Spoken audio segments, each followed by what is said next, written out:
بسم اللہ الرحمن الرحیم۔ عزیز طلبہ و طالبات، آج دسمبر کی 10 تاریخ ہے اور ہمارے درس قرآن کا آغاز سورۃ البقرہ کی آیت نمبر 97 سے ہو رہا ہے۔ بسم اللہ الرحمن الرحیم۔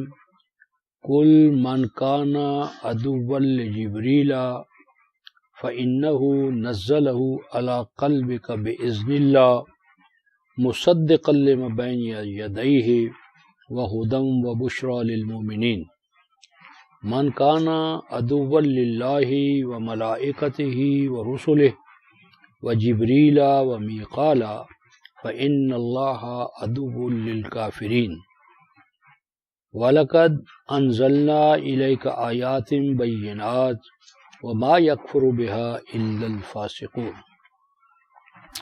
صدق اللہ مولانا العظیم وبلغنا رسول النبی الکریم ونحن علی ذلک من الشاہدین الشاکرین والحمد للہ رب العالمین۔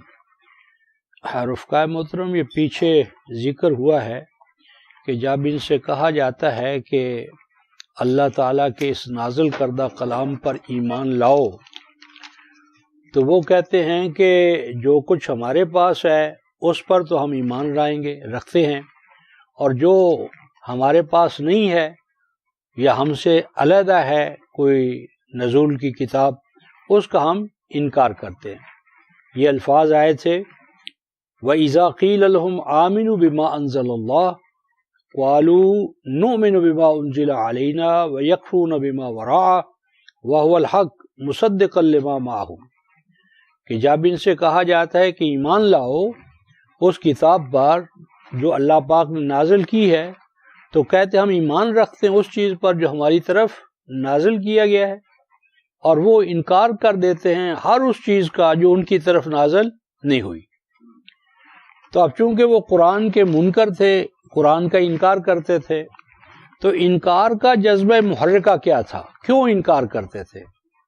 نمبر ایک کہ یہ جو قرآن ہے اسے بنی اسماعیل میں کیوں نازل کیا گیا؟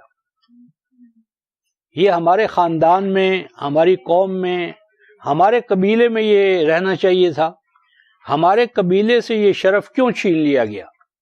ہمارے دشمن قبائل ایک دوسرے کے دشمن ہوتے ہیں، تو حالانکہ وہ چچا زاد تھے، اوپر جا کر سیدنا ابراہیم ہی کے دونوں بیٹے تھے، اسماعیل اور اسحاق، لیکن عداوت میں یہاں تک پہنچ گئے کہ نہیں، ہم تو اسی کو مانیں گے جو آل اسحاق پہ نازل ہوا ہے، آل یعقوب پہ نازل ہوا ہے، اور آل یعقوب کے علاوہ ہم کسی چیز کو نہیں مانتے۔ تو یہ پیچھے بحث ہو چکی ہے۔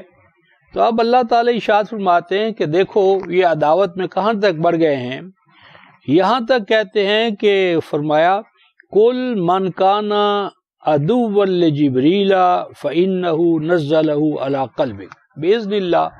کہتے تھے کہ یہ جو قرآن ہے نا، یہ کہتے ہیں کہ یہ جبرائیل لے کر آتا ہے، جبرائیل کے ذریعے نازل ہوا ہے۔ تو جبرائیل تو ہمارا جدی پشتی دشمن ہے، جبرائیل اس سے ہماری پرانی دشمنی ہے، تو اس نے اللہ تعالیٰ کے کلام کو بھی ہمارے دشمنوں پہ لا کر نازل کر دیا۔ ہمارے اندر بھی بڑے ایسے غلط تصورات ہیں۔ مثلا کہنے والے کہتے ہیں جی یہ جو قرآن ہے نا، یہ نازل تو ہونا تھا سیدنا علی پر، لیکن جبرائیل بھول گئے، بھول کر ادھر چلے گئے۔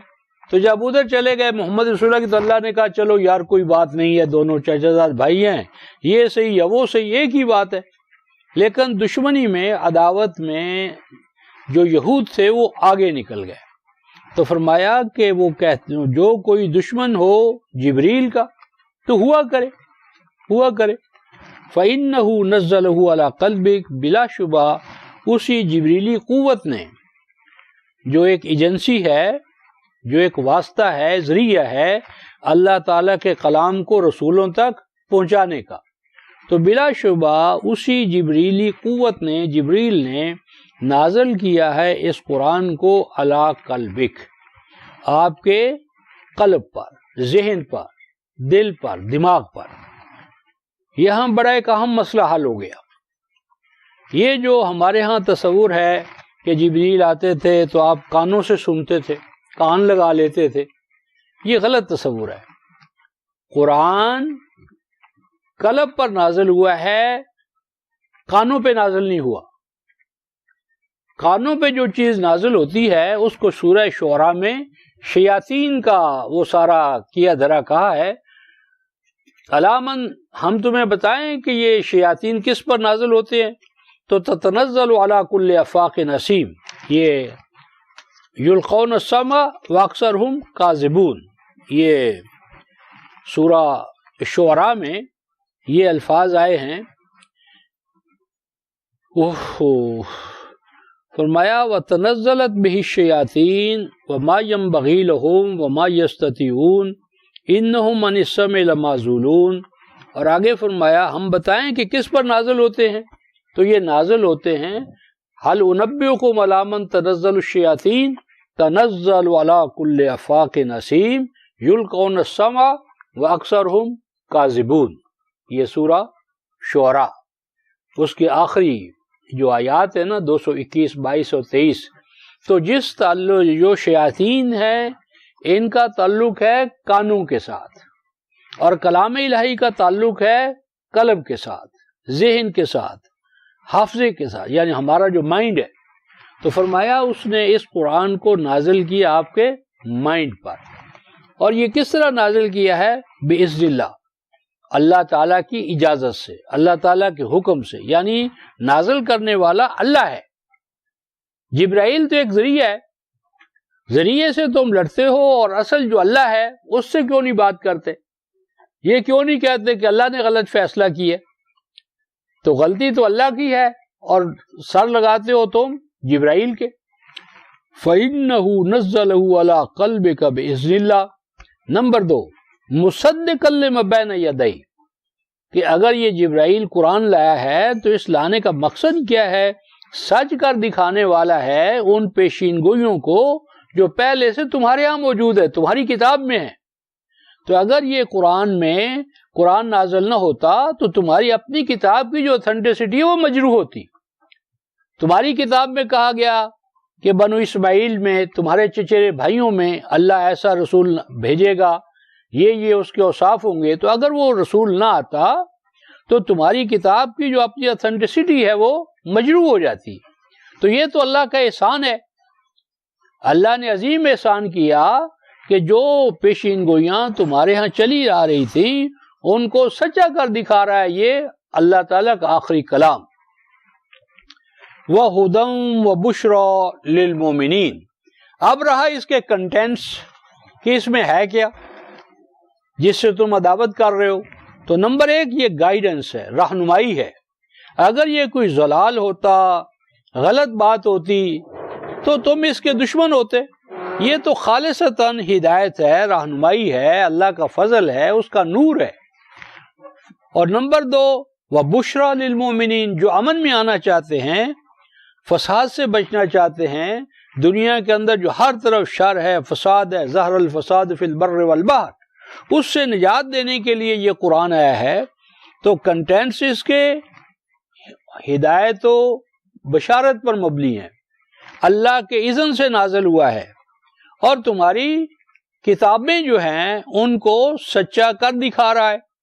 تو اس پر عداوت کا کیا معنی؟ کس بات پر عداوت کر رہے ہو؟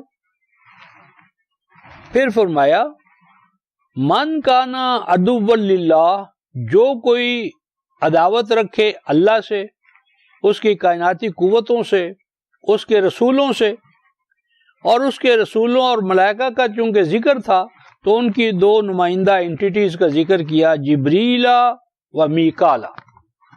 یہ جبرائیل اور میکائیل یہ 2 عبرانی زبان کے الفاظ ہیں۔ اللہ تبارک و تعالیٰ کے بارے میں سورہ الاعراف کی آیت نمبر 54 میں ارشاد فرمایا لہ الخلق وَلَهُ الْأَمْرُ، خلق بھی اسی کی ہے، امر بھی اسی کا ہے۔ خلق پیدائش، جتنی بھی یہ کائنات ہے یہ اللہ تعالیٰ کی پیدا کردہ ہے۔ پھر اس کائنات کے اندر صاحب اختیار ارادہ کون ہے؟ انسان۔ انسان کے 2 پہلو ہیں، ایک اس کا مادی پہلو ہے، فزیکل پہلو ہے، اور ایک اس کا نفس ہے، ذات ہے، ایگو ہے۔ تو جو ایجنسی انسانوں کے لیے اس کے نفس، ایگو، ذات، اس کی نشو و نما کے لیے گائیڈنس کا ذریعہ بنتی ہے، وہ ہے جبر اور ایل، جبرائیل۔ جبر کا معنی ہوتا ہے نقصان کو پورا کرنا، کسی کمی یا کوتاہی کو دور کر دینا، کسی چیز کے اندر جو ایک خلا ہے اس کی جو حاجت و ضرورت اس کو پورا کر دینے کا نام جبر ہے عربی زبان میں۔ عربی زبان میں جبار یا جبر جو ہے یہ برا لفظ نہیں ہے۔ جبار کہتے ہیں ٹوٹی ہڈیوں کو جوڑنے والا، اور جبیرہ کس کو کہتے ہیں؟ وہ جو ہم اوپر لکڑیاں چھوٹی چھوٹی باندھتے ہیں نا ٹوٹی ہڈی پر، اس کو جبیرہ اور جمع جبائر ہے، اور وہ پروفیشن جبار ہے، سرجن، ٹوٹی ہڈی کو جوڑنے والا۔ تو جبرائیل اللہ تعالیٰ کی وہ ایجنسی ہے جو عالم ہدایت کے مسائل کا کیا کرتی ہے؟ تکفل کرتی ہے۔ اور میکائیل جو ہے یہ اللہ تعالیٰ کی وہ ایجنسی ہے جو ہماری مادی ضروریات کو، جسم کی ضروریات کو، ہماری فزیکل جو نیڈز ہیں وہ جبرائیل کے میکائیل سے پوری ہوتی ہیں، اور جو ہماری گائیڈنس، رہنمائی، علم، اس حوالے سے جو ہماری ضروریات پورا ہوتی ہیں یا کی جاتی ہیں وہ جبرائیل ہے۔ تو یہ دو بنیادی ایجنسیز ہیں، جبریل و میکائیل۔ تو جو کوئی دشمن ہو جبرائیل کا، یعنی اس ایجنسی کا جو ہدایت کا سامان نوع انسانی کو فراہم کرتی ہے، اور جو میکائیل وہ ایجنسی جو ہماری مادی نشو و نما۔ اب یہاں سوال پیدا ہوتا ہے کہ یہ جبرائیل جو ہیں ختم نبوت کے بعد یہ کیا کر رہے ہیں؟ کیا ختم نبوت کے بعد ان کو چھٹی ہو گئی؟ کیونکہ اب نبوت تو ختم ہو گئی، اور یہ لاتے تھے ہدایت، رہنمائی، وحی، رسولوں کی رسول، رسالت جو ہے وہ، نبوت ختم ہو گئی ہے لیکن رسالت جاری ہے۔ اس کو سمجھو، آپ صلی اللہ علیہ وسلم خاتم النبیین، یعنی جو اللہ تعالیٰ سے کلام لینا ہے، گائیڈنس لینی ہے، وحی آنی ہے، وہ سلسلہ ختم ہو گیا۔ لیکن اس وحی کو جو آگے پہنچانا ہے، نفاذ کرنا ہے، اس کے مطابق افراد کو، معاشروں کو ڈھالنا ہے، انقلاب لانا ہے، یہ معاملہ ختم نہیں ہوا۔ نبوت اور رسالت ایک ہی ذات یا شخصیت کے دو پہلو ہیں۔ اللہ تعالیٰ کی طرف سے کلام پانا کیا ہے؟ نبوت ہے، اور آگے پہنچانا رسالت ہے۔ نبوت ختم ہو گئی، خاتم النبیین۔ اب کوئی امر اور نہی والی، شریعت والی وحی جو ہے وہ اللہ تعالیٰ کسی انسان کو عطا نہیں کرے گا۔ لیکن جہاں تک اس شریعت کے، وحی کے فہم کا تعلق ہے، تنفیذ کا تعلق ہے، اس کے نئے نئے پہلوؤں کا، یعنی انسانوں پر واشگاف ہونا ہے، یہ عمل جاری ہے تا قیام قیامت جاری رہے گا۔ تو اس حوالے سے جبریلی قوت جو ہے وہ اس کائنات میں اپنا کام کر رہی ہے۔ اسی لیے اللہ پاک فرماتے الرحمن علم القرآن، رحمان ہے اس قرآن کا معلم۔ تو اللہ تعالیٰ کی جو رحمانیت ہے وہ نوع انسانی کے لیے ہمیشہ کیا ہے؟ اپنا فیضان، فیوز، برکات عطا کرنے والی ہے، کر رہی ہے، کرتی رہے گی۔ تو جبریلی ایجنسی اپنا کام کرتی رہے گی، لیکن نئی وحی لانے کے حوالے سے نہیں، بلکہ وحی کے نئے نئے شیڈز، پہلو، اور ہر زمانے میں چونکہ ایک نیا انقلاب آئے گا، ابھار آئے گا، تو اس وقت اللہ تعالیٰ کی وہ صفت جو ہے وہ اپنا کام کرتی رہے گی۔ تو یہ دو ایجنسیز ہیں، ایک ہماری مادی ربوبیت اور ایک ہماری معنوی ربوبیت۔ فَإِنَّ اللَّهَ عَدُوٌّ لِّلْكَافِرِينَ، تو جو کوئی بھی ایسا کرے گا وہ خود محروم ہوگا، نہ اللہ کے قرآن کا کوئی نقصان ہوگا، نہ محمد رسول اللہ کو کوئی نقصان پہنچے گا، تو وہ خود محروم ہوگا۔ اگر سورج چڑھا ہوا ہے اور آپ کہتے ہیں نہیں چڑھا ہوا، تو کس کا نقصان ہے؟ آپ کا یا سورج کا؟ اگر سورج چڑھا ہوا آپ آنکھیں بند کر لیتے ہیں، کس کا نقصان ہے؟ سورج کا یا آپ کا اپنا؟ تو جو کوئی ایسا کرے گا تو وہ اپنے آپ کو نقصان میں مبتلا کرے گا۔ فَإِنَّ اللَّهَ عَدُوٌّ لِّلْكَافِرِينَ وَلَقَدْ أَنزَلْنَا إِلَيْكَ آيَاتٍ بَيِّنَاتٍ، بلا شبہ اتارا ہم نے، عطا کیا آپ کو، آپ کی جانب بھیجی آیات۔ آیات میں بارہ بتاتا ہوں آیات کیا ہوتی ہیں۔ جس طرح آپ دیکھیں کہ کہیں دھواں اڑ رہا ہے، دھواں آپ کو نظر آ رہا ہے، تو دھواں آیت ہے کس چیز پر؟ کہ کہیں نہ کہیں آگ جلی ہے۔ اسی طرح آپ لکو دک صحرا میں ہیں، پانی کی تلاش میں ہیں، پیاسے ہیں، اب آپ کو پانی چاہیے، مارے مارے پھر رہے ہیں، عین اسی دوران آپ دیکھتے ہیں کہ فضا میں پرندے منڈلا رہے ہیں۔ اب پرندوں کا وجود کس چیز پر دلیل ہے؟ کہ کہیں نہ کہیں پانی موجود ہے۔ اب یہ پانی پر پرندوں کا وجود اور آگ پر دھوئیں کا وجود، یہ کیا ہے؟ یہ آیت ہے۔ اس طرح پورا قرآن جو رفقہ وہ آیت ہے۔ آیت کا یہ معنی ہے کہ اس کے پیچھے خارجی کائنات کے حقائق ہیں، اور خارجی کائنات کے جو حقائق ہیں ان کے پیچھے مقاصد ہیں، غایات ہیں۔ ان مقاصد اور غایات کو پہنچنا تدبر فی القرآن ہے، تفقہ ہے، عبرت ہے، تذکر ہے۔ تو یہ آیات ہیں، کیسی آیات ہیں؟ بینات، دو ٹوک، واضح، کلیئر کٹ۔ تو یعنی سیلف ایویڈنٹ، یعنی خود واضح ہیں اور دوسروں کو واضح کر دی۔ اس طرح روشنی ہوتی ہے، روشنی خود واضح ہے اور جو چیز سامنے آ جائے اس کو واضح کرے گی۔ اب قرآن حکیم میں اللہ پاک نے قرآن کو سراج منیرہ کہا ہے۔ تو جب سورج ہے، سورج کو دیکھنے کے لیے آپ کو لالٹن چاہیے، سورج کو دیکھنے کے لیے آپ کو موم بتی چاہیے، لائٹ کو دیکھنے کے لیے آپ کو لائٹ چاہیے۔ عجیب تضاد ہے۔ تو قرآن جب سراج منیر ہے تو اس کو دیکھنے کے لیے ہم انسانی عقلوں کی پیدا کردہ چھوٹی چھوٹی لائٹس پیدا کر کے آپس میں تضادات پیدا کرتے ہیں، تو یہ ناقدری ہے اللہ تعالیٰ کے کلام کی۔ تو ہم نے بلا شبہ نازل کی آپ کی جانب آیات بینات، دو ٹوک، واضح، کلیئر کٹ۔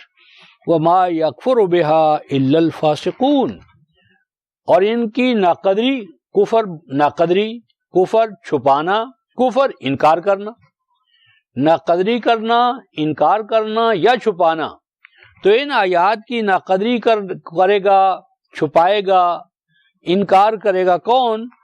الفاسقون، فاسق۔ فاسق کے بارے میں پہلے سورہ البقرہ کی آیت نمبر 26 اور 27 میں ہم نے پڑھا ہے، تین چیزیں اکٹھی ہو جائیں یا ان کا کوئی ایک شیڈ آ جائے تو وہ کیا ہوتا ہے؟ فسق۔ الفاظ الہی ہیں وما یضل بہ الا الفاسقین۔ کون فاسق؟ الذین ینقضون عہد اللہ من بعد میثاقہ، نقض عہد، نقض میثاق۔ فاسقوں کی پہلی پہچان کیا ہے؟ میثاق الہی کو پارا پارا کرنا، توڑنا۔ ینقضون عہد اللہ من بعد میثاقہ۔ نمبر 2، وَيَقْطَعُونَ مَا أَمَرَ اللَّهُ بِأَن يُوصَلَ، جو چیزیں اللہ پاک نے جوڑا جوڑا رکھی ہیں ان کو توڑ دینا۔ مثلا صلاۃ ہے تو اس کا جوڑا کیا ہے؟ زکوٰۃ ہے۔ اللہ اور رسول کی اطاعت ہے تو ساتھ اولی الامر کی اطاعت ہے۔ دین ہے، الحیات الدنیا ہے تو الحیات الآخرہ ہے۔ امر ہے تو ساتھ نہیں ہے، عمل ہے تو ساتھ اس کا نتیجہ ہے، حکم ہے تو اس کے ساتھ حکمت ہے۔ اور سب سے بڑی بات یہ ہے کہ کتاب اللہ اول سے آخر تک کہ ایک برابر کلام ہے۔ تو دوسری پہچان کیا بتائی کہ جو چیزیں اللہ تعالیٰ نے جوڑا جوڑا رکھی ان کو توڑنا، جدا جدا کر دینا، ان میں ڈسکنیکشن پیدا کرنا۔ اور آگے فرمایا وَيُفْسِدُونَ فِي الْأَرْضِ، زمین میں فساد برپا کرنا۔ فساد فی الارض سے کیا مراد ہے؟ اللہ تعالیٰ کے نازل کردہ نظام کو نہ نافذ کرنا اور اس کی جگہ پر اپنا خود ساختہ مفاد پرستی کا نظام دنیا میں چلانا، یہ سب سے بڑا فساد ہے۔ تو یہ لوگ ہیں، یہ فاسق ہیں۔ یہاں پر الفاسقون، فاسق انکار کرتے ہیں، چھپاتے ہیں، ناقدری کرتے ہیں۔ اور فاسقوں ہی کا میں نے بتایا تھا نقض عہد کرنا۔ اب اسی نقض عہد والی بات کو آگے ارشاد فرمایا جا رہا ہے، اوا کلما عاہدوا عہدا نبذہ فریق منہم بل اکثرہم لا یؤمنون. یہ فاسق کون ہوتے ہیں؟ یہاں پر یہود مراد ہیں، اور آج ہم خود اس میں مبتلا ہیں. تو جب کبھی یہ عہد کرتے ہیں، کوئی سا عہد کرنا، وہ اللہ کے ساتھ کریں، رسول کے ساتھ کریں، امت کے ساتھ کریں، جماعت کے ساتھ کریں، ہم ایک دوسرے کے ساتھ عہد کریں. اور سب سے بڑا عہد کیا ہے؟ 9 111 اور 12 جان اور مال دے کر جنت لینے کا عہد، سمینا و اطانا کا عہد، کتاب اللہ کے ابلاغ کا عہد. تو جب کبھی یہ عہد کرتے ہیں تو پھر کیا ہوتا ہے؟ نابذہ فریق منہم. تو ان کی مذہبی فریق منہم سے مراد ہے مذہبی پیشوائیت. تو سب سے پہلے ان کی مذہبی پیشوائیت جو ہے وہ عہد کو نبذ کرتی. نبذ کا معنی پس پش ڈال دینا، نظر انداز کر دینا، وجود و عدم برابر کر دینا. تو وہ پس پش ڈال دیتے ہیں اس عہد کو. بل اکثرہم لا یؤمنون. جب مذہبی پیشوائیت انکار کرے گی، قدر نہیں کرے گی، تو اکثریت ایسے ہو جائے گی اس میں ایمان ہی نہیں ہے. اور یہ آج ہماری بھی یہی حالت ہے. نہ ہم جنت والے عہد کو جانتے ہیں، نہ کتاب والے عہد کو جانتے ہیں، نہ باہمی جو عہود ہیں ہمارے، ان کا ہمارے ہاں کوئی احترام ہے. تو یہ بھی وہ یہودیت کی رگ ہے جو ہمارے اندر زور شور سے جاری و ساری ہے. فرمایا وَلَمَّا جَاءَهُمْ رَسُولٌ مِّنْ عِنْدِ اللَّهِ مُصَدِّقًا لِمَا مَعَهُمْ نَبَذَ فَرِيقٌ مِّنَ الَّذِينَ أُوتُوا الْكِتَابَ كِتَابَ اللَّهِ وَرَاءَ ظُهُورِهِمْ كَأَنَّهُمْ لَا يَعْلَمُونَ. یہ بھی اسی عہد کی ایکسٹینشن ہے، توسیع ہے، اگلا اسی کا بیان ہے. جب آئے ان کے پاس رسول، مراد محمد رسول اللہ، اور یہ جو تنوین ہے یہ تفخیم کے لیے، تفخیم یعنی عظیم الشان، گراں قدر، عالی مقام رسول ان کے پاس آئے اللہ تعالیٰ کی جانب سے. اپنی مرضی سے تو نہیں آئے، اللہ تعالیٰ نے ان کو بھیجا، اللہ تعالیٰ نے مامور کیا، تو اللہ تعالیٰ کے حکم کی تعمیل میں وہ تشریف لائے. اور ان کا حال یہ ہے مصدق لما معہ، وہ سچ کر دکھانے کے لیے آئے ہیں ان بشارتوں کو، پیشین گوئیوں کو، پروفیسیز کو جو آلریڈی ان کے پاس ایگزسٹ کر رہی ہیں. کوئی باہر سے نہیں آئے. بڑا کرم اور احسان ہے کہ اللہ تعالیٰ نے ان کے پاس جو کتاب میں پیشین گوئیاں تھیں ان کو سچا کر دکھانے کے لیے یہ موعود کل ادیان بھیجے ہیں. تو نابذہ فریق من الذین اوتوا الکتاب، تو پس پش ڈال دیا ان کے ایک گروہ نے کہ جو کتاب دیے گئے تھے. یہ دو اصطلاحیں ہیں رفقائے محترم، اوت الکتاب اور آتیناہم الکتاب.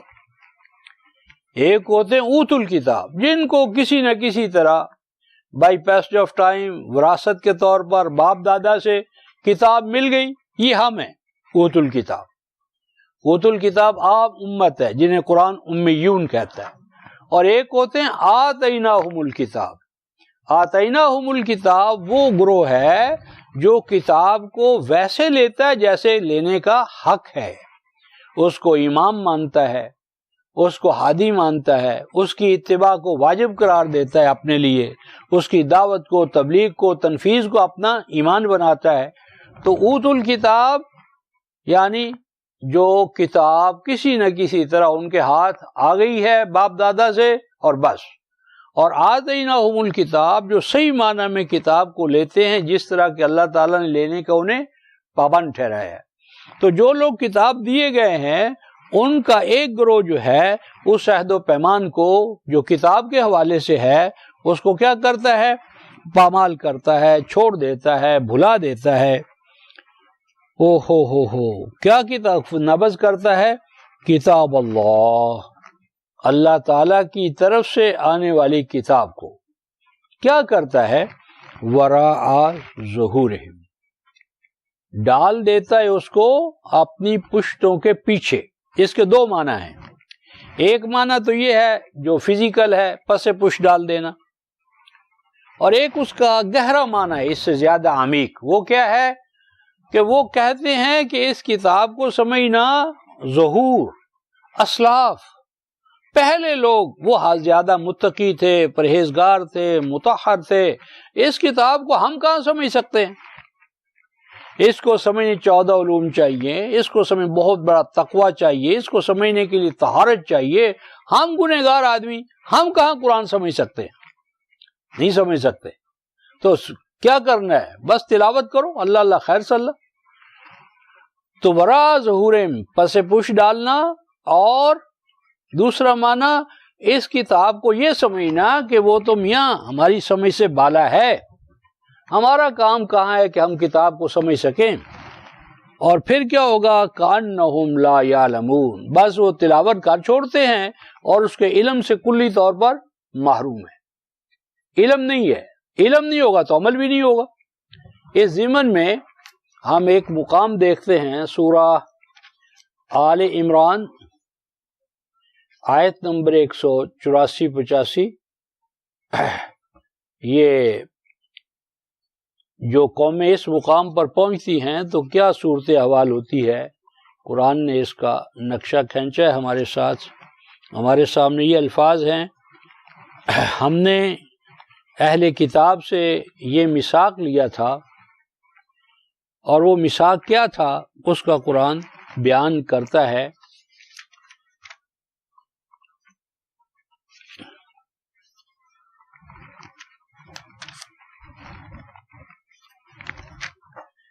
وَإِذْ أَخَذَ اللَّهُ مِيثَاقَ الَّذِينَ أُوتُوا الْكِتَابَ، یہ آیت 187 ہے کہ کتاب جب اللہ نے دی تو میثاق لیا ان لوگوں سے جن کو کتاب دی گئی. وہ میثاق کیا تھا؟ لَتُبَيِّنُنَّهُ لِلنَّاسِ، کہ اس کتاب کو تم بیان کرتے رہنا جس طرح بیان کرنے کا حق ہے. وَلَا تَكْتُمُونَ، اور اس کا کتمان نہیں کرنا. آل عمران آیت 187. اور اسے چھپانا نہیں. یہ جو قرآن عربی میں پڑھ دینا ہے اور اس کا ترجمہ نہ کرنا ہے، یہ بھی کتمان ہے. کتمان نہ کرنا. تو پھر کیا ہوا؟ فَنَبَذُوهُ وَرَاءَ ظُهُورِهِمْ، یہی کیا انہوں نے کہ اس کتاب کو یا تو پس پش ڈال دیا، یا کتاب کو پکڑا، میثاق الکتاب کو چھوڑ دیا. یا تیسرا معنی کہ یہ کتاب میاں ماضی کے بزرگ پڑھ سکتے تھے، سمجھ سے، ہم کہاں، ہم تو گنہگار لوگ ہیں. میں نے عربوں میں دیکھا ہے کہ وہ بیچارے کہتے ہم کہاں اس کتاب کو سمجھ سکتے ہیں. اس کو ابن عباس سمجھ سکتے تھے، ابن عمر سمجھ سکتے تھے، ان میں تقوی، ہم کہاں، ہم تو کچھ نہیں کر سکتے. تو فَنَبَذُوهُ وَرَاءَ ظُهُورِهِمْ، ہم کیا کر سکتے ہیں؟ یہ کر سکتے ہیں وَاشْتَرَوْا بِهِ ثَمَنًا قَلِيلًا، تعویذ لکھ رہے ہیں، مردوں کے لیے تلاوت کر رہے ہیں، دکانوں کا افتتاح کر رہے ہیں، ہاں جی، ہاں، اس کے اوپر سائے کے نیچے اس کو گزار رہے ہیں. تو خرید و فروخت کی چیز بنا لیا انہوں نے، کیونکہ اب سمجھنے سمجھانے کی، نافذ کرنے کی تو وہ کتاب نہیں ہے چیز. وَاشْتَرَوْا بِهِ ثَمَنًا قَلِيلًا، تو اس کتاب کے ذریعے اب وہ مادی مفادات حاصل کر رہے ہیں. اور آگے فرماتے ہیں فَبِئْسَ مَا يَشْتَرُونَ، کتاب الہی کو بیچنے والے سب سے بدترین دکاندار ہے.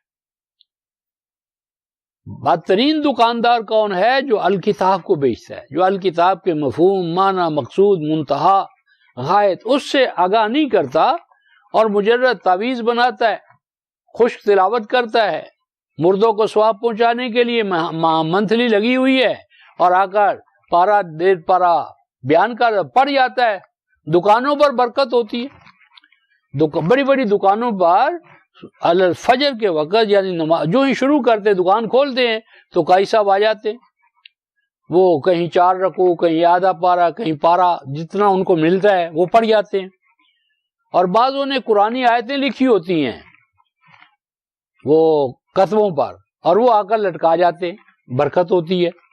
تو یہ وہ چیز ہے جس کو اللہ پاک ارشاد فرماتے ہیں کہ جب ان کے پاس کتاب آئی تو اس کتاب کے ساتھ انہوں نے کیا کیا کہ بجائے اس کے کہ وہ سمجھتے اور اس کے میثاق کو پورا کرتے، میثاق اور سمجھ اور نفاذ کی بجائے انہوں نے وراء ظہورہم کأنہم لا یعلمون چھوڑ دیا پس پش ڈال دیا، کتاب کو رکھا، میثاق کو پس پش ڈال، یا اکابر، اسلاف، ماضی والے بزرگ وہ سمجھ سکتے تھے، ہم کہاں سمجھ سکتے ہیں۔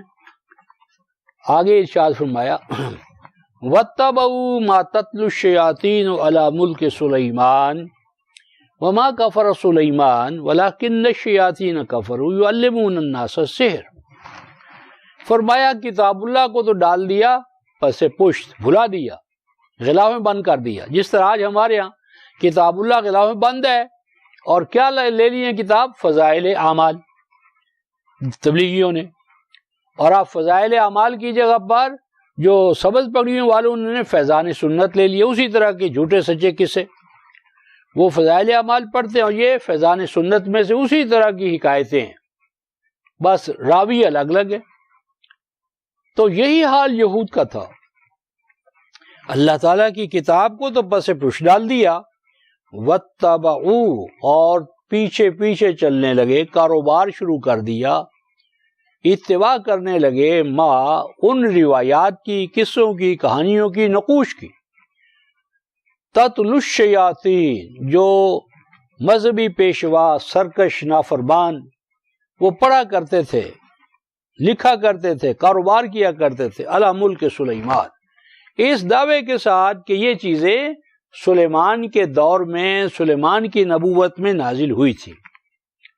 یعنی سلیمان کے نام پر آج بھی اگر آپ دیکھو نا، نقش سلیمانی، نقش سلیمانی، آج بھی جو جنات کو نکالتے ہیں وہ سلیمان کے نام کے ورد، وظیفے، قصے، کہانیاں پڑھتے ہیں اور ان کو قسم دیتے ہیں کہ یہ چونکہ ہم نے سلیمان کی یہ ساری باتیں کی ہیں تو اب تم نکل جاؤ، جنوں کو کہتے ہیں۔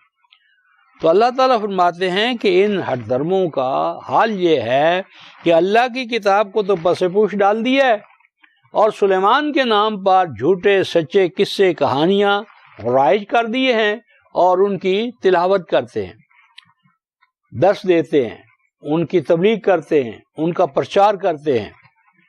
اور فرمایا وَمَا كَفَرَ سُلَيْمَانُ، سلیمان کافر نہیں تھا، نعوذ باللہ، کہ اللہ کی کتاب کو پس پوش ڈال دے اور اپنی طرف سے جھوٹی سچی کہانیاں قصے رائج کر دے، جس طرح آج ہمارے یہاں ہے۔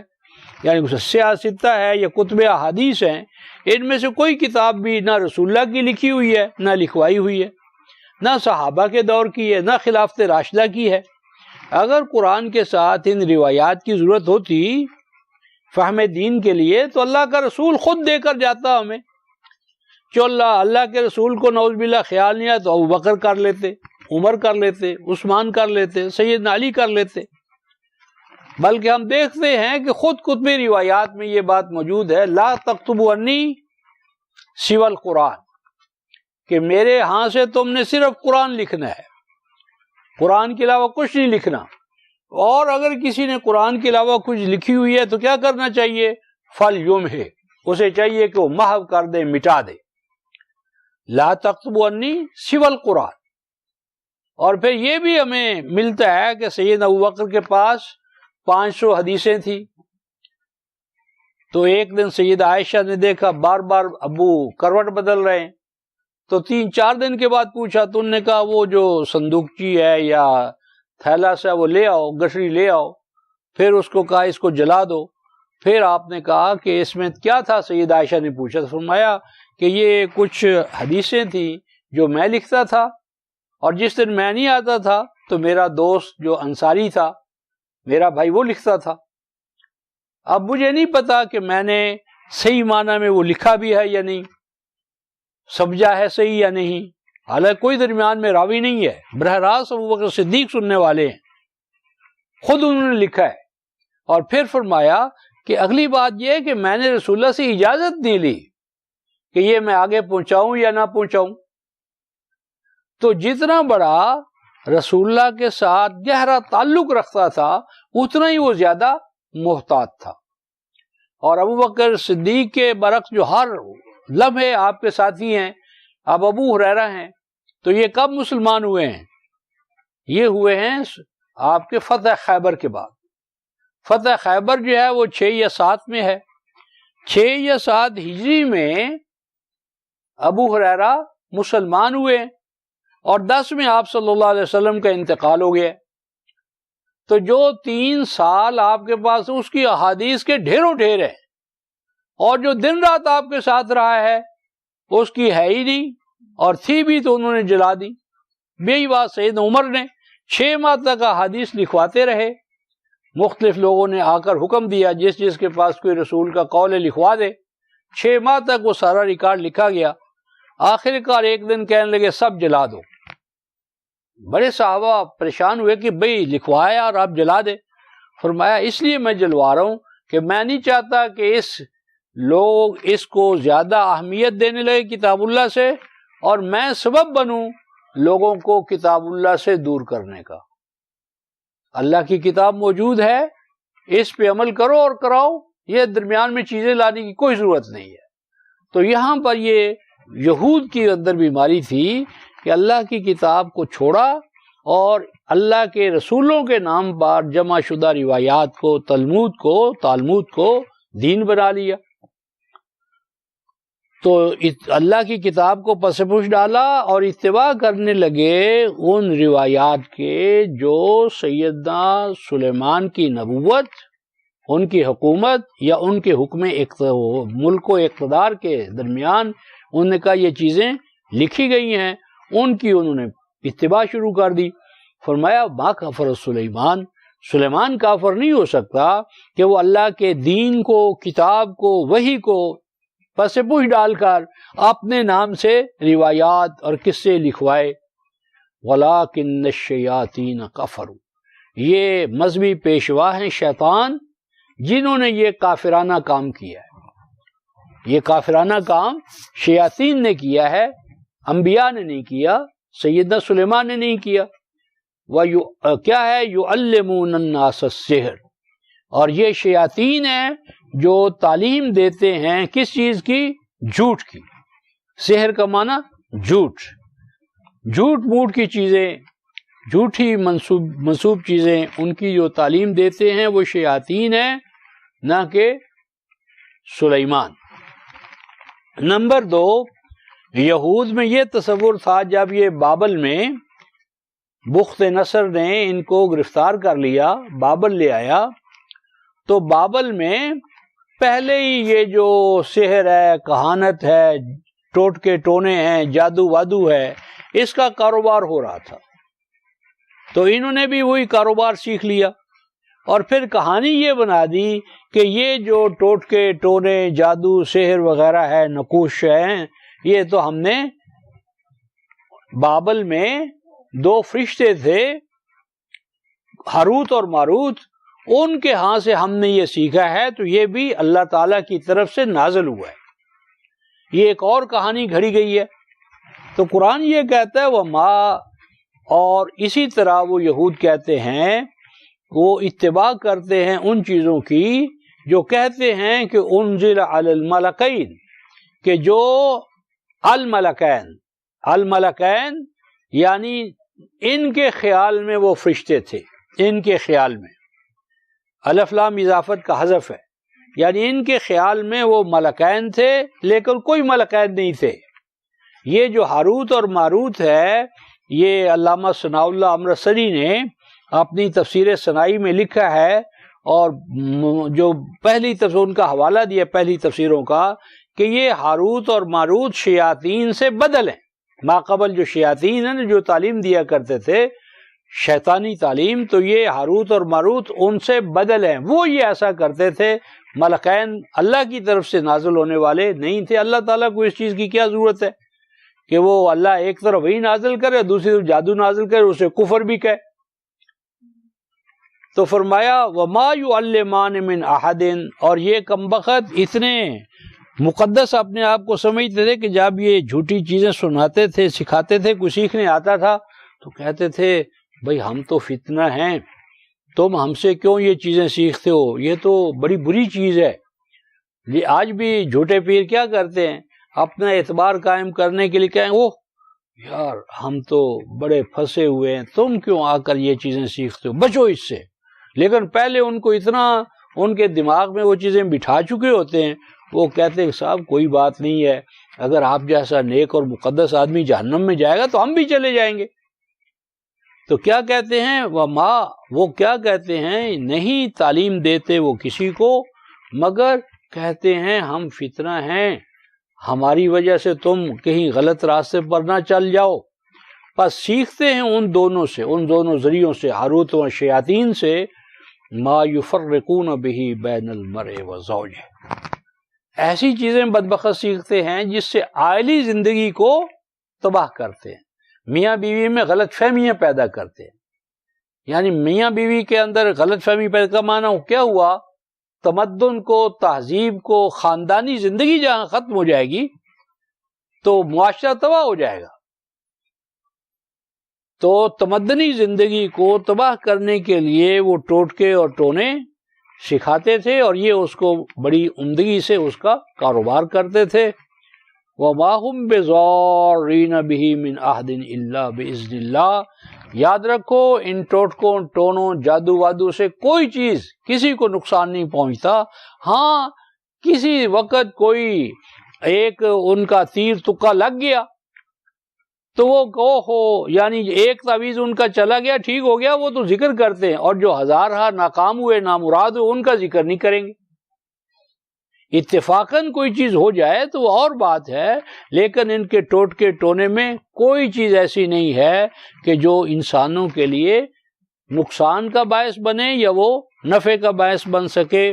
وَيَتَعَلَّمُونَ مَا يَضُرُّهُمْ وَلَا يَنْفَعُهُمْ، اور اس ٹوٹکے ٹونے سے وہ ایسی چیزیں سمجھتے ہیں، سیکھتے ہیں، سکھاتے ہیں جس سے ان کا ایمان غارت ہوتا ہے۔ ایسی چیزیں ما یضرہم، جو ان کو نقصان پہنچاتی ہے، ان کا ایمان ختم ہوتا ہے۔ اللہ پر ایمان، آخرت پر ایمان، اعمال صالحہ کا سرمایہ، یہ سارے کا سارا کھو بیٹھتے ہیں۔ ولا ینفعہم، اور کوئی ان کو حاصل نفع نہیں ہوتا، نہ یہ خلق خدا کے کام آتے ہیں، نہ دین کے خادم بنتے ہیں، نہ آخرت پر ان کے پاس کوئی یقین کہ اس کا کوئی اخروی سرمایہ اکٹھا کر لیں اعمال صالحہ کا، ان میں سے کوئی چیز ان کو نہیں ملتی۔ وَلَقَدْ عَلِمُوا لَمَنِ اشْتَرَاهُ مَا لَهُ فِي الْآخِرَةِ مِنْ خَلَاقٍ، اور یہ جانتے ہیں کہ یہ جو دھندا ہم کر رہے ہیں، یہ دھندا جو ہے یہ کیا ہے، ایسا کرنے والے کا آخرت میں کوئی حصہ نہیں ہے۔ تو یہ جھوٹا کاروبار کرتے ہیں، جان بوجھ کر کرتے ہیں، اور حقیقتاً ان کے پاس کوئی کتاب کا، اللہ کا عطا کردہ علم ان کے پاس نہیں ہے۔ وَلَبِئْسَ مَا شَرَوْا بِهِ أَنفُسَهُمْ لَوْ كَانُوا يَعْلَمُونَ، اور فرمایا اتنے کمبخت ہیں کہ دیکھو ایک آدمی جو ہے وہ راکھ لگا کر ایک غار میں، ایک کیا کھڈ میں گرا ہوا ہے، اور ہم جا کر اسے اپنی قسمت پوچھ رہے ہیں۔ وہ خود بیچارہ اپنی قسمت سے محروم ہے، اپنے ہوش و حواس سے محروم ہے، اور آنے والے کو گالیاں دیتا ہے، اور وہ کب اس سے پوچھتے ہمارا گھوڑا ریس جیت جائے گا یا نہیں، ہماری بیٹی کا نکاح ہو جائے گا یا نہیں، اور پھر جب مر کر وہ منو مٹی کے نیچے چلا جاتا ہے تو اس سے جا کر ہم مرادیں مانگتے۔ تو ارشاد فرمایا لبئس ما شروا بہ انفسہم، بہت برا ہے وہ کاروبار جو یہ کر رہے ہیں، یعنی اپنے آپ کو زندہ بدست مردہ، زندہ ہو کر مردوں کے قبضے میں اپنے آپ کو دے لیتے ہیں، ہاں جی، اپنے ہوش و حواس ختم کر کے مدہوش و بد حواس لوگوں کے سامنے اپنا ہاتھ پھیلاتے ہیں، جی ہماری قسمت بتاؤ ہمارا کاروبار کیسے چلے گا، جیت ہوگی نہیں ہوگی، کیا ہوگا۔ لو کانوا یعلمون، اے کاش کہ انہیں کتاب الہی کا علم ہوتا، اگر کتاب الہی کا علم حاصل کر لیتے تو ان تمام چیزوں سے آزاد ہوتے، اور ان میں خودداری پیدا ہوتی، حریت پیدا ہوتی، اختیار ارادے کی زندگی ان کے اندر آتی۔ وَلَوْ أَنَّهُمْ آمَنُوا، اور اگر یہ لوگ کتاب الہی پر ایمان لے آتے، وَاتَّقَوْا، اور اس کی نافرمانی سے اپنے آپ کو بچا لیتے، لَمَثُوبَةٌ مِّنْ عِندِ اللَّهِ خَيْرٌ، تو اس کے نتیجے میں جو ان کو ریوارڈ ملتا وہ خیر ہوتا، ان کی حکومت قائم ہوتی، اقتدار قائم ہوتا، جنات ارضی کے یہ والی و وارث بن جاتے۔ اب یہ محکومی، غلامی، بدترین غلامی میں رہ رہے ہیں اور خواب دیکھ رہے ہیں اپنی برتری کا، بلندی کا۔ لو کانوا یعلمون، اے کاش کہ انہیں کتاب الہی کا علم ہوتا۔ فرمایا یا ایھا الذین آمنوا لا تقولوا رائنا وقولوا انظرنا واسمعوا وللکافرین عذاب علیم۔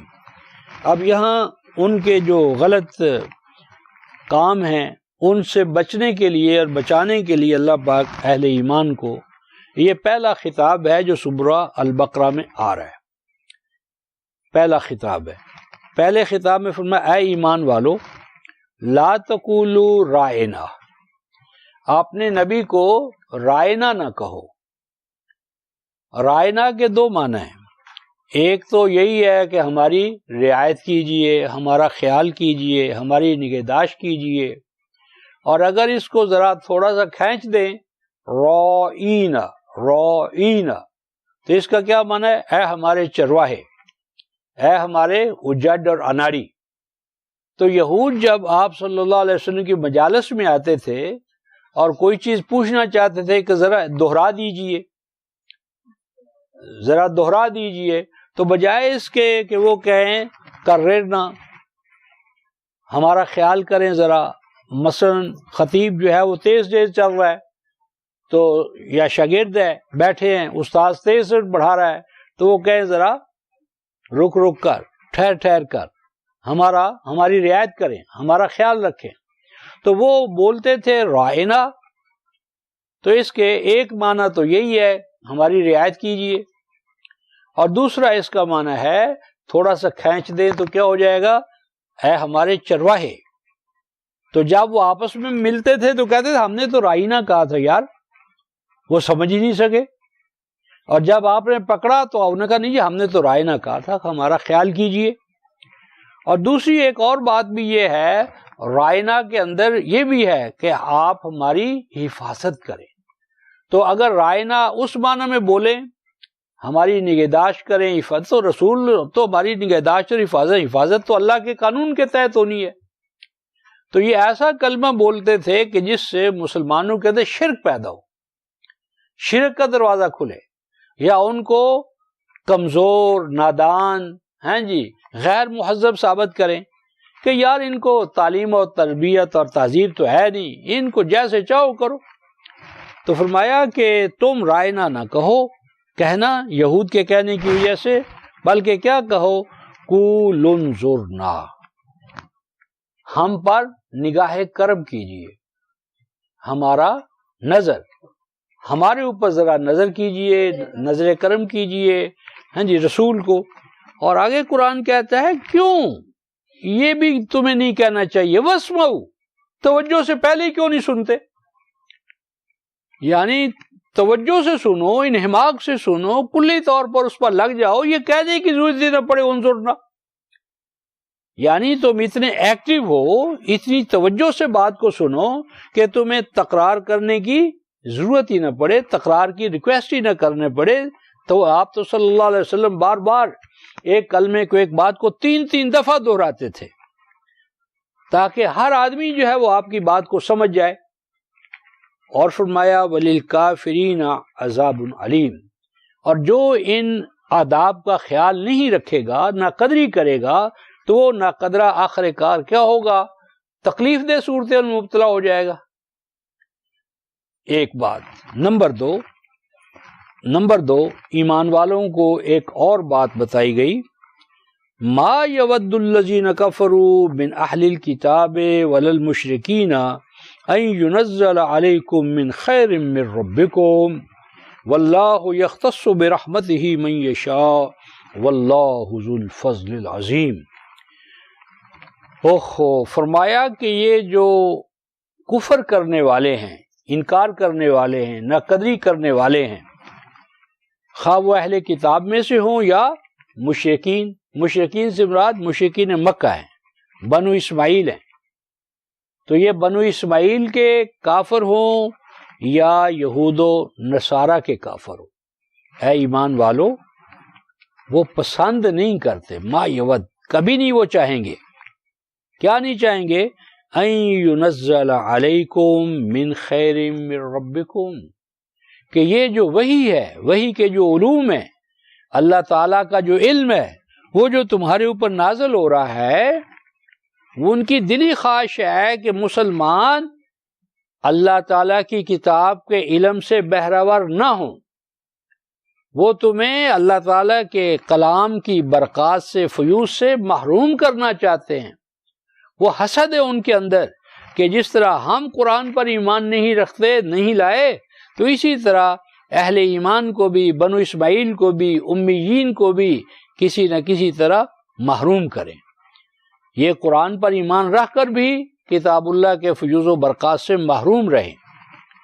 واللہ یختص برحمتہ من یشاء، ان کو کہو کہ اللہ تو مخصوص کر چکا اپنی اس رحمت سے ان کو جو اس کی مشیت پر پورے اترے، یعنی تم نیچے اوپر ہو لو جتنا ہونا ہے، اللہ فیصلہ کر چکا ہے کہ وہ آل اسماعیل کو، امیین کو، محمد رسول اللہ پر ایمان لانے والوں کو اپنی رحمت خاص اور عام سے نوازے گا، نواز رہا ہے، نوازتا رہے گا۔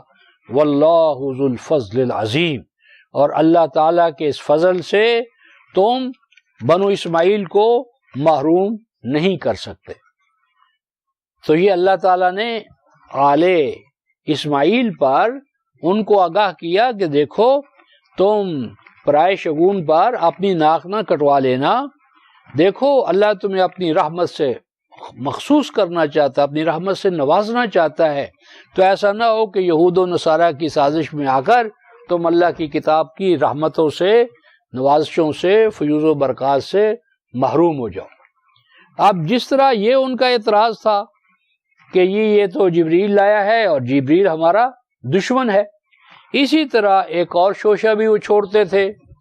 وہ کیا تھا کہ جب پہلے سے ہمارے پاس شریعت موجود ہے، تورات موجود ہے، انجیل موجود ہے، تو تورات اور انجیل کے ہوتے ہوئے قرآن کی ہمیں کیا ضرورت ہے؟ قرآن کیسے آ گیا ہے ہمارے ہوتے ہوئے؟ ہمارے پاس تورات ہے، انجیل ہے، اللہ کے احکام ہے، اللہ کی شریعت ہے، تو ہمارے ہوتے ہوئے، ان سب چیزوں کے ہوتے ہوئے ایک نئے قرآن کی، نئی وحی کی، نئی کتاب کی ضرورت کیا ہے؟ تو فرمایا ما ننسخ من آیت او ننسها نأت بخیر منها او مثلها الم تعلم ان اللہ علی کل شیء قدیر الم تعلم ان اللہ له ملک السماوات والارض وما لکم من دون اللہ من ولی ولا نصیر۔ یہ بڑی اہم آیت ہے ناسخ و منسوخ کے بارے میں، اور یہ آیت تو آ رہی ہے یہود و نصارہ کے حوالے سے، لیکن مسلمانوں نے اپنی کم فہمی سے یا بد فہمی سے یہ سمجھ لیا ہے کہ قرآن کی آیتیں بھی منسوخ ہوتی ہیں۔ قرآن کی آیتیں بھی منسوخ ہیں۔ جلال الدین رومی نے 500 آیات قرآن کو منسوخ مانا ہے کہ قرآن میں 500 آیات منسوخ ہیں اور اب ان پر عمل نہیں کرنا، جو عمل کرے گا وہ گنہگار ہوگا۔ اور پھر چلتے چلتے شاہ ولی اللہ تک یہ کتنی رہ گئیں؟ 20، اور شاہ ولی اللہ نے ان 20 میں سے 15 کا جواب دے دیا اور باقی رہ گئیں 5۔ اور شاہ ولی اللہ کے بعد سر سید علیہ رحمہ اور عبید اللہ سندھی اور اس طرح کے بزرگ، انہوں نے کہا لا نسخ فی القرآن، قرآن کی کوئی آیت منسوخ نہیں ہے۔ اچھا، منسوخ نہیں ہے، نسخ کیوں ہوتا ہے؟ اس پر بھی بڑا سوال ہے کہ اللہ تعالیٰ منسوخ کیوں کرتا ہے کسی چیز کو؟ یہ تو اللہ تعالیٰ کے علم کا نقص ہے کہ وہ منسوخ کرے، پہلے نازل کرے پھر منسوخ کرے۔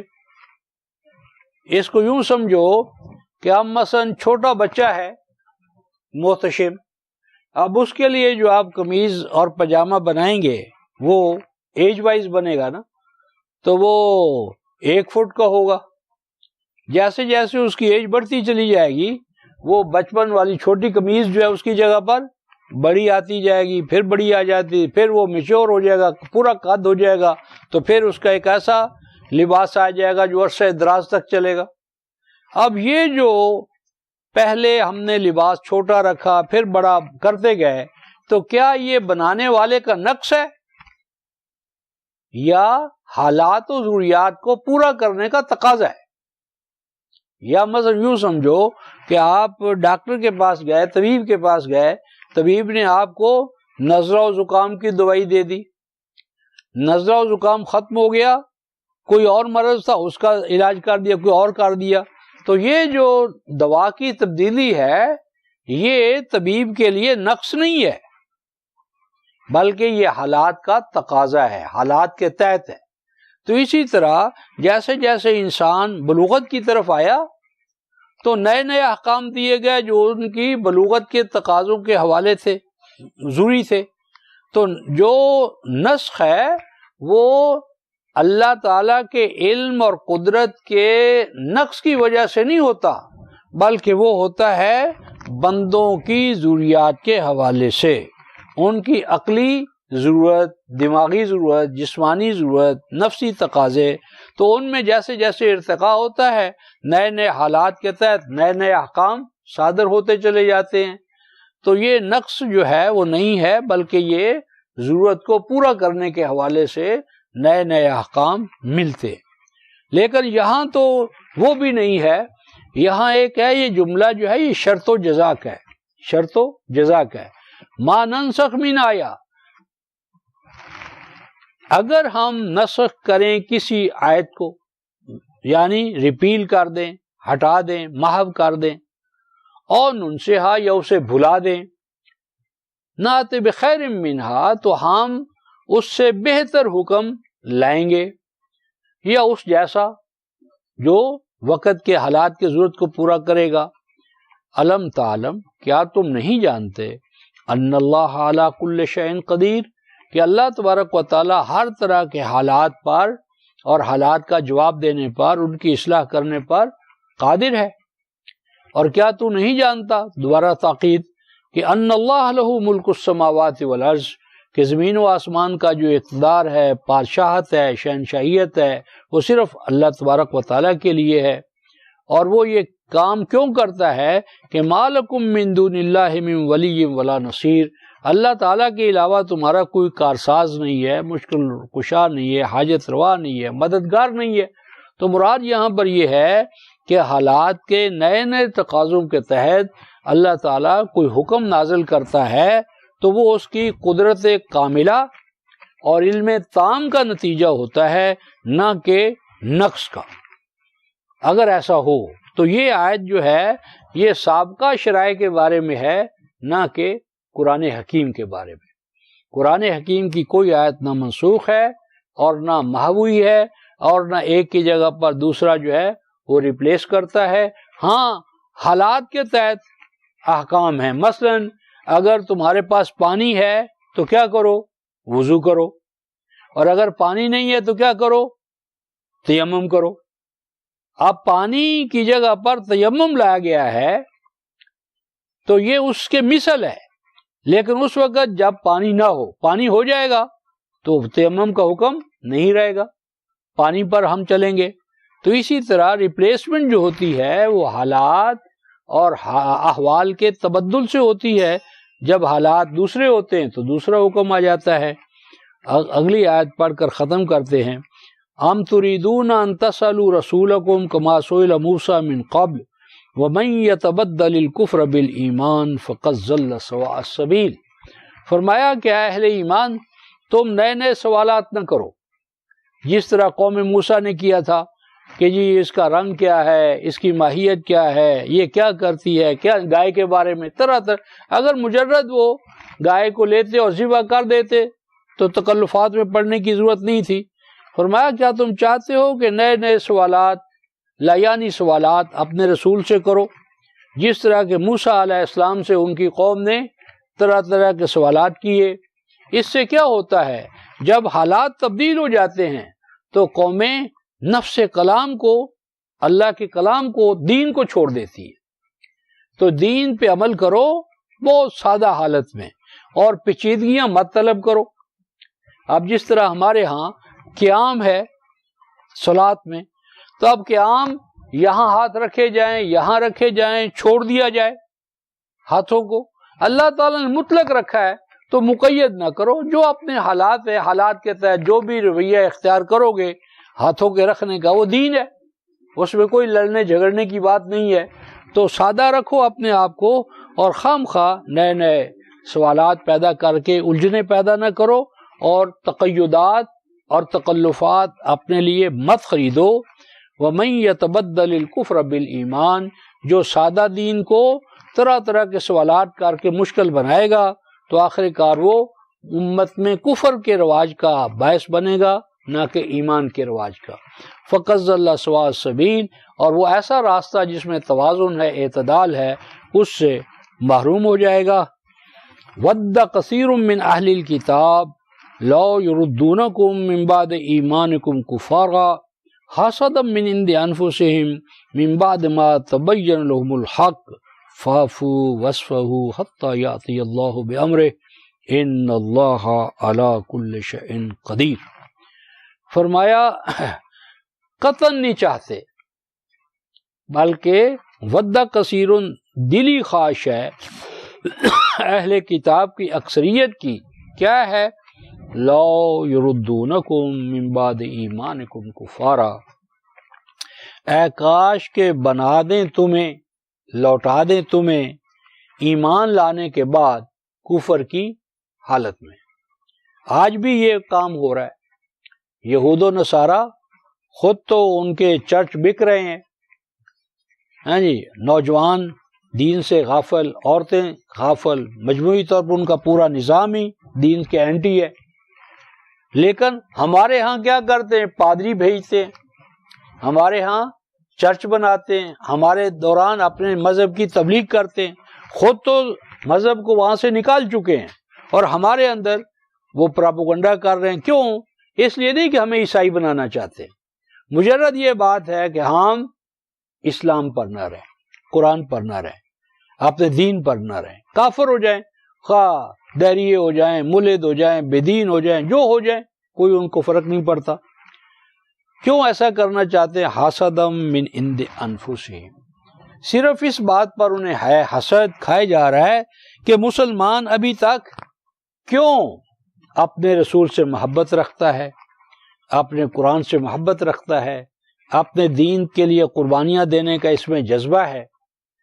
تو چے دانی اسر ما با ما چے کرد از جمال مصطفیٰ بیگانہ کر، کہ تو جانتا ہے کہ یورپ کیا کر رہا ہے یا کیا کرنا چاہتا ہے، بس ایک ہی بات ہے کہ تیرے ہاتھ سے قرآن اور محمد رسول اللہ کی محبت جو ہے وہ چھین لے، باقی بجھی عشق کی آگ اندھیر ہے، مسلمان نہیں راہ کا ڈھیر ہے۔ تو صرف تمہیں کافر بنانے کے لیے وہ دن رات پیسہ خرچ کر رہے ہیں۔ اب یہ این جی اوز کیا کر رہی ہیں وزیرستان میں؟ تعلیم، سکول، اور سکول کی کتابیں، اور سکول کے بچوں کو دودھ، سکول کے بچوں کو ساری چیزیں دو، تاکہ نسل نو جو ہے وہ اللہ کے دین پر قائم نہ رہے۔ حسدا من عند انفسہم، کیوں؟ من بعد ما تبین لہم الحق، جبکہ یہ بات واضح ہو چکی ہے کہ اب حق صرف اسلام کے پاس ہے، قرآن کے پاس ہے، اس دین کے پاس ہے۔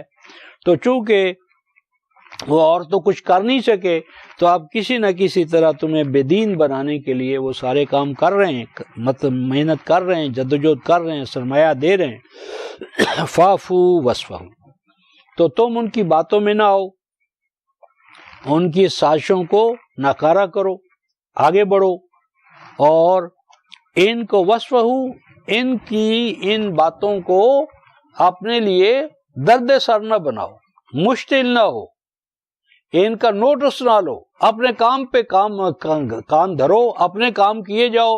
یہ کیا کرتے ہیں؟ تم اس کا نوٹس نہ لو۔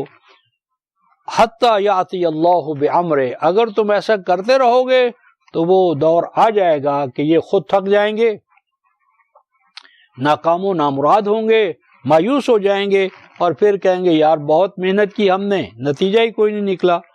اور یہ تمہیں اس لیے کہا جا رہا ہے کہ ان اللہ علی کل شیء قدیر، اللہ تعالیٰ نے ہر چیز کے پیمانے مقرر کیے ہیں، اور ان پیمانوں میں اس وقت کا تقاضا یہ ہے کہ محنت کرو اپنے دین کا دفاع کرنے کے لیے، اپنی اولاد میں دین کو نفوذ کرو، اور وہ کیا کرتے ہیں ان کو فی الحال چھوڑ دو، مشتعل نہ ہو، خامخواہ ان کے سامنے مت آؤ۔ تو بعض کہتے ہیں کہ یہ آیتیں اب منسوخ ہو گئی ہیں آیت قتال کے آنے سے، تو یہ غلط بات ہے۔ یہ جو عفو درگزر کا حکم ہے، یا اپنی تمام توجہ اپنے دین پر لگاؤ اور ان سے اشتعال انگیزی مت اپنے اندر پیدا کرو، یہ کبھی چیزیں منسوخ ہونے والی نہیں ہیں۔ تو فرمایا واقیموا الصلاۃ، صلاۃ کو قائم کرو، وآتوا الزکوٰۃ، اور زکوٰۃ سامان نشو و نما اپنے بھائی بندوں کو دو، وما تقدموا لانفسکم، اور جو بھائی بندوں کو اپ گریڈ کرنے کے لیے، ایلیویٹ کرنے کے لیے، آگے لانے کے لیے تم جدوجہد کرو گے، سرمایہ دو گے، زکوٰۃ کا سامان نشو و نما دو گے، تو وہ کیا ہے؟ لانفسکم، اس کا فائدہ تمہاری اپنی ذات کو پہنچے گا۔ یعنی اگر تمہارے اندر سے غربت ختم ہوتی ہے، ناداری ختم ہوتی ہے، اپاہج پن ختم ہوتا ہے، تمہارے بھائی بندوں کو آگے بڑھنے کا موقع ملتا ہے، تو اس کا فائدہ پورے معاشرے کو ہے، سوسائٹی کو ہے۔ اور اگر وہ غریب اور نادار ہیں تو پورا معاشرہ اس سے متاثر ہوگا، پورا معاشرہ۔ تو وما تقدموا، اور جو تم آگے بھیجو گے وہ کیا ہوگا؟ لانفسکم، تمہارے اپنے ہی بھائی بندوں کے لیے، اپنے بھائی بندوں کو فائدہ پہنچے گا، تمہاری اپنی ذات کو پہنچے گا۔ من خیر، اس سے تمہارے اختیارات میں اضافہ ہوگا، خود مختاری میں، آزادی میں، یعنی یہ جو فلاح کے کام ہیں اس سے تمہاری آزادی مستحکم ہوگی، خود مختاری مستحکم ہوگی، تم اپنے آپ کو ایک نئے پیمانے پر ڈھالنے کے اہل ہو جاؤ گے۔ تاجدوہ عند اللہ، اس کا اجر، اس کا ریوارڈ، اس کے نتائج و ثمرات تمہارے ہاں نظر آئیں گے تمہیں۔ اور ان اللہ بما تعملون بصیر، یاد رکھو جو عمل بھی کرو اس بنیاد پر کرو کہ اللہ دیکھ رہا ہے، اور کوئی چیز اس سے چھپ نہیں سکتی اور چھپے گی بھی نہیں۔ اور یہ دراصل خوشخبری ہے، مراد یہ ہے کہ جو عمل بھی کر رہے ہو جب اللہ تعالیٰ کے نوٹس میں ہے تو کیسے ہو سکتا ہے کہ وہ بے نتیجہ رہے اور اس کا تمہیں ریوارڈ نہ ملے۔ فرمایا وَقَالُوا لَن يَدْخُلَ الْجَنَّةَ إِلَّا مَنْ كَانَ هُودًا أَوْ نَصَارَىٰ، یہ اب ایک نئی سازش، حالانکہ آگے ہم دیکھیں گے کہ وہ کیا کہتے ہیں، یہود کو نصارہ کہتے تھے، غلط ہے، اور نصارہ کو یہود کہتے تھے، غلط ہے۔ لیکن جب اسلام کا مقابلہ آیا، مسلمانوں کا مقابلہ، تو دونوں متحد ہو گئے، متحدہ محاذ بنا لیا۔ تو فرمایا کہتے ہیں وقالو، اور کہتے ہیں لن يدخل الجنہ، جنت میں کوئی داخل نہیں ہوگا، الا من کان ہودن اور نصارہ، مگر وہی جو یا یہودی ہو یا نصرانی ہو۔ یعنی بڑی فراخ دلی کا مظاہرہ کیا کہ ایک دوسرے کو مان لیا کہ تم بھی جنت میں جاؤ گے، ہم بھی جنت میں، کون جنت میں نہیں جائے گا؟ مسلمان۔ جس طرح ہمارے ہاں دیوبندی بریلوی ایک دوسرے کو کافر کہتے ہیں، اور جب قرآن والوں کا مسئلہ آ جائے تو متحد ہو جاتے، تم بھی صحیح ہم بھی صحیح، یہ قرآن والے غلط ہے۔ تو اس دور میں بھی یہی ہوا کہ یہود نے کہا نصارہ کو یار تم بھی صحیح، نصارہ نے کہا یہود تم بھی صحیح، غلط کون ہے؟ یہ قرآن والے، محمد رسول اللہ پر ایمان لانے والے۔ تو کوئی جنت میں نہیں جائے گا مگر وہی جو یہودی ہوگا یا نصرانی ہوگا۔ قرآن نے کہا تلک امانیہم قل ہاتوا برہانکم ان کنتم صادقین، فرمایا یہ جو تم کہتے ہو کہ جنت میں وہی جائے گا، یہودی ہوگا یا نصرانی ہوگا، اس کی دلیل کیا ہے تمہارے پاس؟ اللہ کا کون سا کلام ہے جو یہ کہتا ہے؟